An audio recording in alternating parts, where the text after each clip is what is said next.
Dennis, you're running this motherfucking show. I'm halfway through the end unless I get another bottle of wine sitting by me. Okay? Dennis! Get him a bottle! For Christ's sake, Dennis!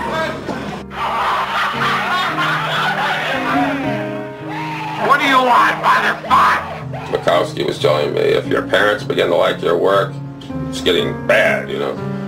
And if the cops are around, something good must be happening. And what you need is life. Your work has to be alive. You gotta, you know, drink, write, and fuck.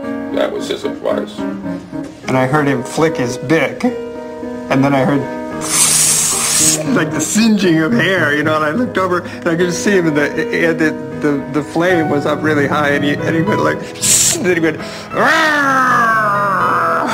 he called me and said, you motherfucker, you put something in my wine. And I said, no, I didn't. He said, yes. He said, yes, you put LSD in my wine because you want to fuck my wife. Oh yeah, the time he pulled this blade on the maitre d' at the Polo Lounge. There was that. the cop said, you know, what are you doing? Stop. And he said, I'm going to throw the couch through the window. And the cop drew his gun and said, no, you're not. What they called me in the bar in the old days was a good duker. And that's the ultimate compliment. Finally, I see him across the street from me, and he's unzipped himself, and he's taking his cock out. And he's not waving it, but it's just dangling there, and he's running up and down the street, and people are screaming and horrified. And finally, they gather around him. Call the police! They're covering their children's eyes. Call the police! The creative act is done in that goddamn machine right here. See this fucking thing? That's where it's done. He talked a lot about his sexual prowess. He referred to his penis as his purple onion. I saw him looking at me and I ducked quickly forward, ducking my head into the night. It was move forward. You never say duck and ducking. That's the first thing you learn, you know.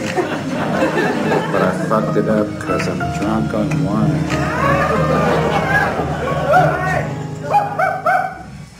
Forgive me. You have my soul and I have your money. I'll tell you something else occurred to me now, since you guys want to listen to things, want to listen to some shit. I feel like throwing this beer right in your face. Why? I'll tell you why. I always thought sometime in my life this time might come a little bit. Like guys marching in on me with cameras and all that shit. Somehow I almost felt it and knew it. And I was always going to crash it down and say, jam it up your ass. You know, the young blondes with the tight pussies came too late. The cameras came too late. Don't grin at me like that, it's true. They came too late, I'm too strong. The gods have really put a good shield over me, man. They really have. I've been toughened up at the right time and the right place. They're still good to me.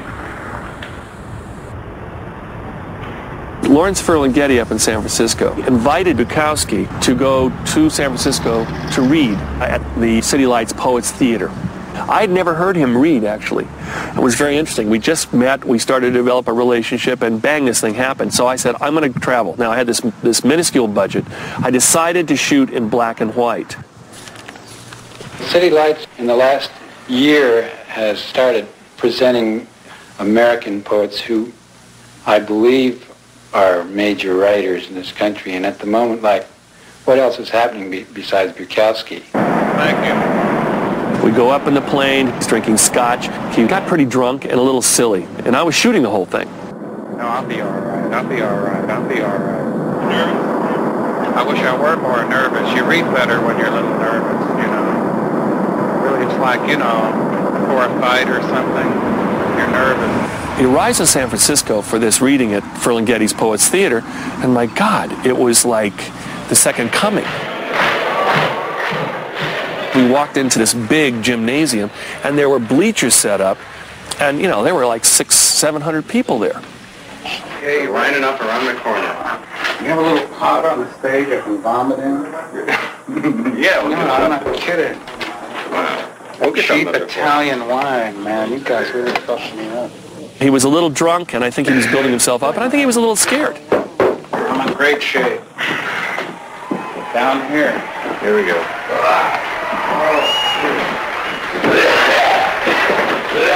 Ladies and gentlemen, Charles Bukowski.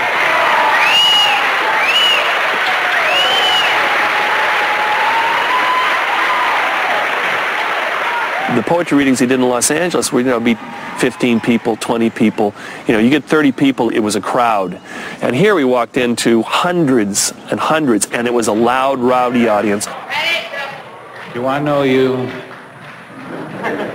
One more beer. I'll take you all of you.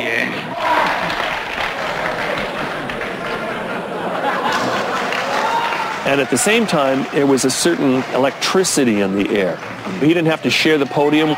This was a Bukowski event. Bukowski was a fairly well-known underground figure in Los Angeles at the time because he wrote a column at the LA Free Press called The Notes of a Dirty Old Man. One week he wrote this article in there about going to San Francisco to read and having these punk, asshole, stupid filmmakers along, and he was trying to kind of help them along and organizing this and that as these people bumble through and asking stupid questions and so on. It was quite an entertaining, kind of funny piece. So I read it, and I saw him later, and I said, he said, Hank, I said, I read that article. He says, yeah, baby, what'd you think? I said, well, I thought it was full of shit, man. I said, you forget, I have the film. You're the guy who's drunk on the plane making a fool out of yourself, and you made me. He says, hey, baby, when I write, I'm the hero of my shit. And he says, you got your film? You do your film. Born like this, into this, as the chalk faces smile, as Mrs. Death laughs, as political landscapes dissolve, as the oily fish spit out their oily prey. We are born like this, into hospitals which are so expensive that it's cheaper to die, into lawyers who charge so much it's cheaper to plead guilty, into a country where the jails are full and the madhouses closed, into a place where the masses elevate fools into rich heroes. Born into this, walking and living through this, dying because of this, castrated, debauched, disinherited because of this. The fingers reach toward an unresponsive God. The fingers reach for the bottle, the pill, the powder. We are born into this sorrowful deadliness. There will be open and unpunished murder in the streets.